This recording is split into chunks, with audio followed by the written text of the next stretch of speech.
양쪽의 그 지지 기반들이 사실은 상대방에 대한 호감도나 수용도가 과거 야권에 비해서는 지금 높지 않은 상태다. 단일화 과정이 이 이질성을 굉장히 벌리는 그런 이제 방향으로 작동할 수도 있겠다. 전술적 단일화죠. 예. 그걸로 승리를 담보를 못 하는 거예요. 거기서 플러스 알파로 맞습니다. 뭐가 있어야 되는 겁니다. 예.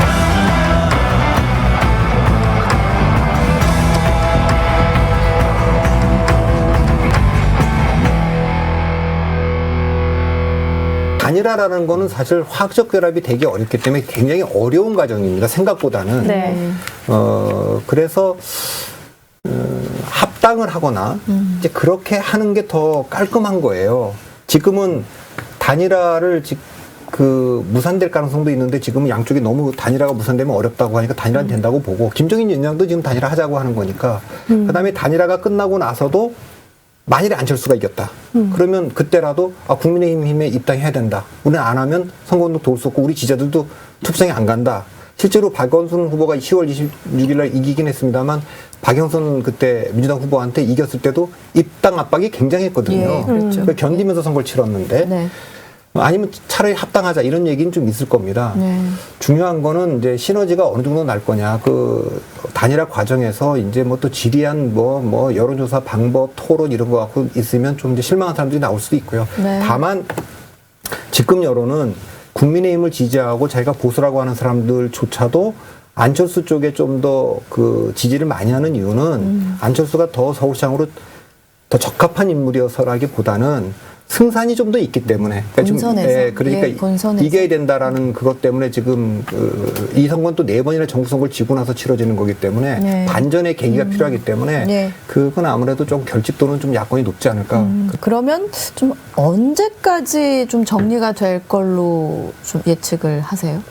단일화가 되는 야권 거는요. 단일화 후보. 그거는 어쨌든 3월 4일 날 되면 그 전에 김정인 위원장이 일주일이면 된다 그랬지만 그게 이게 간단치 않아요, 이게. 그러니까요. 그래서 복잡하지만 대체로는 3월 15일 이전까지는 완료해야 되는 거 아닌가. 예. 그때 가서도 뭐 예를 들어 국민의힘 후보가 막 지지율이 계속 올라오면 예. 이 가능성은 물론 있습니다.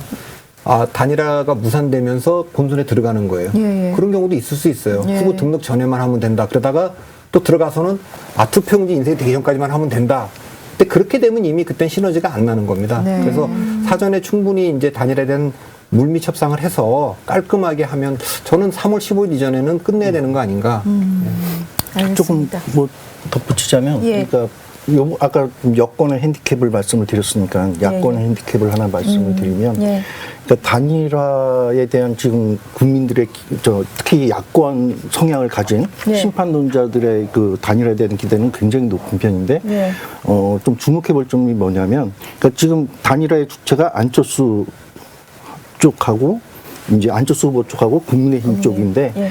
3자 대결에서 뭐 나경원 후보를 지지하는 사람, 그리고 이제 안철수 후보를 지지했던 사람들이 양자 대결일 때 얼마만큼 표가 이전되느냐. 예. 이제 이 비율을 보면 사실은 2010년, 2012년도에 그때 그 당시에 이제 그 야권 후보들 예. 이제 단일화할 때 표가 이전되는 거에 비하면 상당히 좀 상대적으로 낮은 편이더라고요. 이번 데이터를 보니까 예. 가령 나경원 후보 지지층에서는 안철수 후보가 단일화가 되면 네. 표가 이전하는 게 한 70% 정도가 돼요.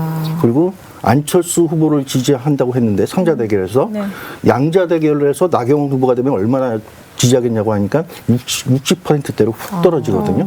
근데 이거는 과거에 이제 그 야권 지금의 여권이 옛날 야당일 때 이제 단일할 때 그 상자 대결, 양자 대결을 붙여보면 한 75%에서 80% 정도가 이전이 됐었거든요. 근데 예. 지금 보면은 양쪽에서, 그러니까 나경원 후보 쪽에서 안철수 후보 쪽으로 지지하는 비율이 한 70% 초반대 정도가 되는데, 상대적으로 낮을 뿐더러, 네. 결과적으로 보면 양쪽의 그 지지 기반들이 사실은 좀 단일화의 이제 상대방에 대한 호감도나 어떤 이 수용도가 과거 야권에 비해서는 지금 높지 않은 상태다. 네. 그래서 단일화 과정이 아까 말씀하셨던 것처럼 굉장히 이제 화학적인 뭔가 이렇게 통합적 과정으로 가지 못할 경우에는 네. 단일화 과정이 이 이질성을 굉장히 벌리는 그런 이제 방향으로 작동할 수도 있겠다 생각이 들고, 그런데 이제 반대로 그렇게 이질적인 그룹을 뭔가 화학적으로 만들어내면 네.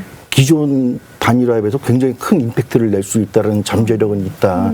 이렇게 볼 수 있을 것 그거 같아요. 제가 하나 좀 뭐 보충을 좀 하고 예, 싶은데 예, 예. 단일화는 전략적 단일화가 있고 전술적 단일화가 있어요. 예. 우리나라에서 전략적 단일화의 대표적인 건 이루어지지는 않았습니다. 전략적 단일화는 그 양 단일화 주체들 간의 지지 기반이 겹치지 않아야 하고 후보가 한쪽으로 결정됐을 때 지지자의 70% 이상이 이동을 해야 되고 예. 그 이동한 결과 상대 후보를 압도할 수 있어야 됩니다. 네. 근데 이거는 이루어지진 않았지만 아마 87년도 대통령 선거에서 김영삼, 김대중 두 분이 아마 합쳤으면 지지 기반이 겹치지도 않고 70% 이상 갖고 노태우 후보에 대해서 압도했을 거예요. 예. 그러니까 이거는 전략적 단일화, 다시 말하면 승리의 충분 조건이에요.